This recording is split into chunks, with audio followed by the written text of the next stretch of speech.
le monstre du cinéma français Alain Delon met en vente aux enchères 84 œuvres d'art de sa collection. À cette occasion, Anouchka Delon, sa fille, s'est souvenue dans le JDD qu'à l'occasion de ses 12 ans, son père lui avait offert un cadeau d'une grande valeur.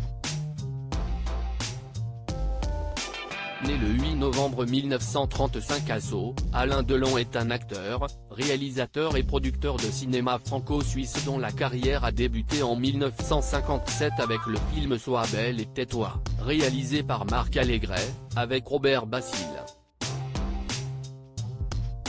Depuis, l'eau a coulé sous les ponts pour le Guépard sacré du cinéma français.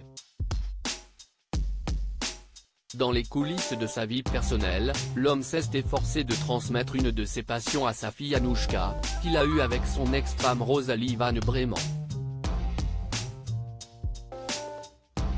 Lors de son 12e anniversaire, l'adolescente se serait vue offrir par son papa un superbe cadeau, comme elle s'en est souvenue dans les colonnes du JDD paru ce 18 juin. La grande collection d'art d'Alain Delon vendue aux enchères pour mes 12 ans, mon père m'a offert un dessin de Kissarin. Au dos, il y avait écrit à ma fille, son premier dessin de collectionneuse, raconte celle qui est aujourd'hui âgée de 32 ans.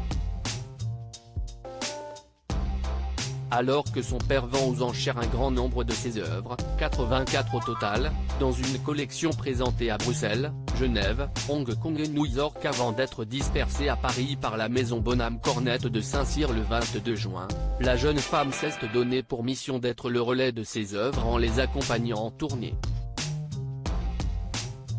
Il ne voulait pas d'une vente posthume, a-t-elle précisé. Sa mission vise à honorer la passion de son papa. Anouchka Delon, j'avais bien conscience qu'il était hors de question de jouer au foot à la maison. La passion pour l'art d'Alain Delon serait née de la rencontre du comédien avec le réalisateur Luchino Visconti. Pour rappel, l'acteur a interprété le rôle emblématique de Tancrède dans Le Guépard, puis celui de Rocco dans Rocco et ses frères, du célèbre cinéaste italien. CST en 1964 qu'Alain Delon s'est offert son premier dessin, à Londres. Comme l'a indiqué le JDD, il est rapidement devenu le plus grand collectionneur de dessins anciens au monde. Capable de flamber ses cachets pour acquérir une pièce rare, l'art était une affaire sérieuse pour Alain Delon, qui avait fait de sa maison un vrai musée.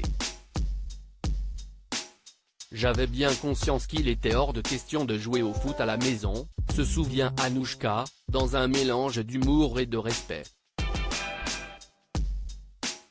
Article écrit en collaboration avec 6 Médias.